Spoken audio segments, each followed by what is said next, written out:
All right, let's jump right in. Today, we are going to build something together, a mental blueprint of Proverbs 27.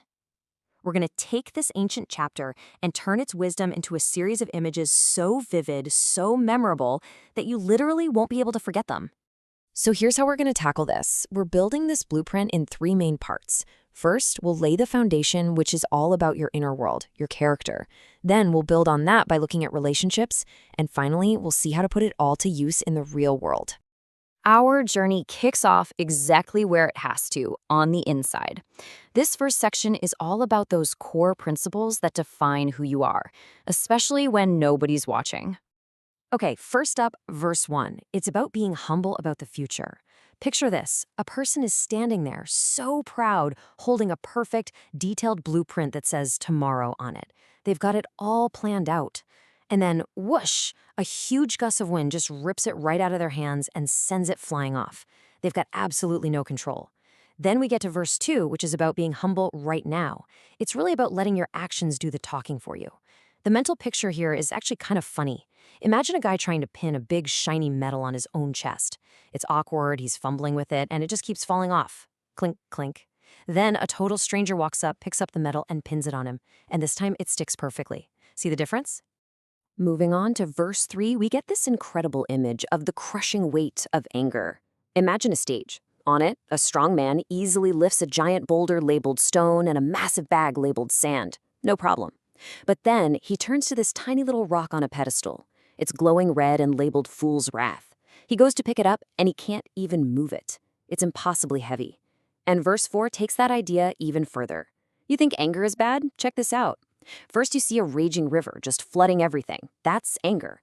It's a destructive force for sure. But then, from the bottom of the riverbed, this creepy green vine labeled jealousy starts to grow. And it silently, slowly wraps around everything and just chokes the entire river until it's completely dry. Jealousy is that quiet killer. Verse 5 gives us two pictures of love, and you got to decide which is better. In one image, you see a heart being held by these firm but really caring hands. They're pointing out a little flaw and cleaning it. It's open, it's honest. The other heart is trapped inside this beautiful, ornate glass box. It's totally protected, but it's locked away.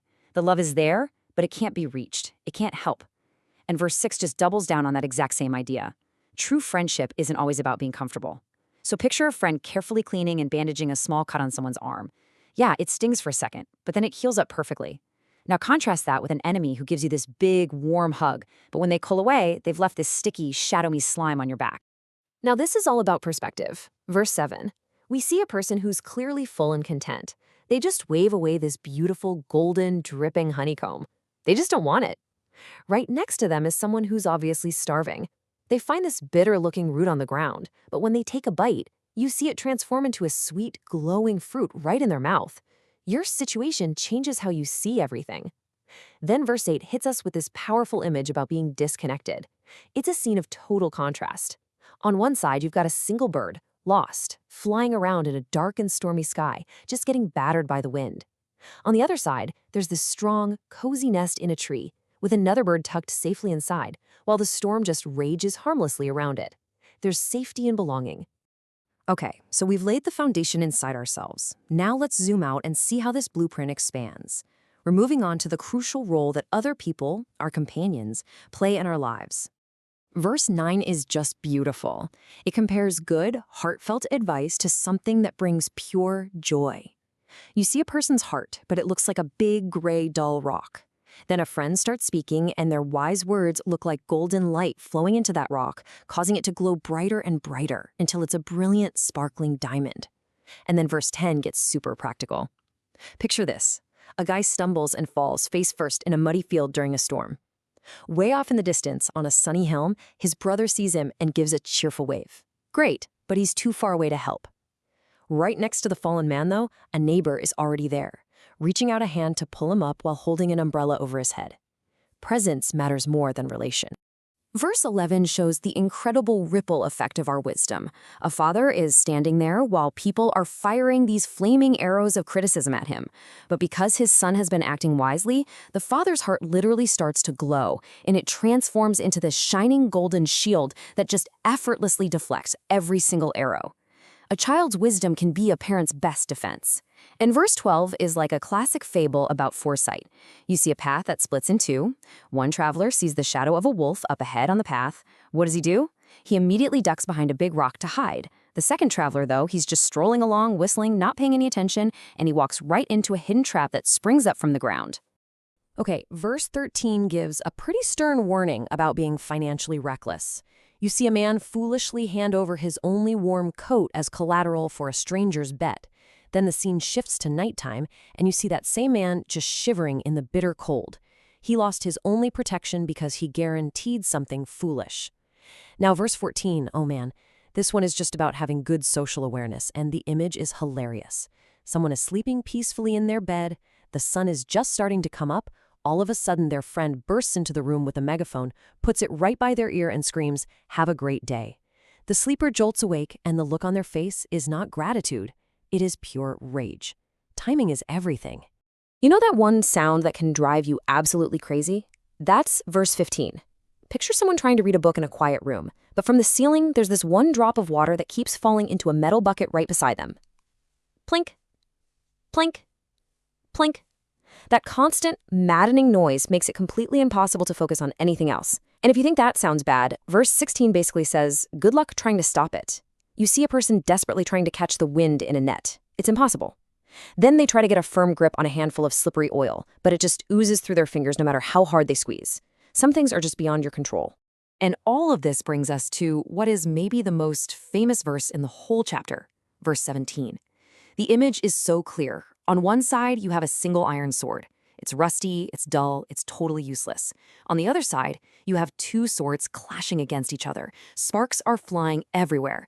And with every single strike, both blades are getting sharper, cleaner, and shinier until they have these perfect, razor-sharp edges.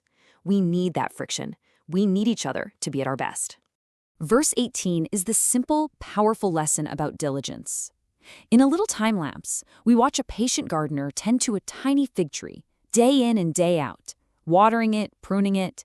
Then the scene fast forwards, and we see that same gardener, now older, sitting under a huge, thriving tree, just enjoying all the delicious fruit he's harvested.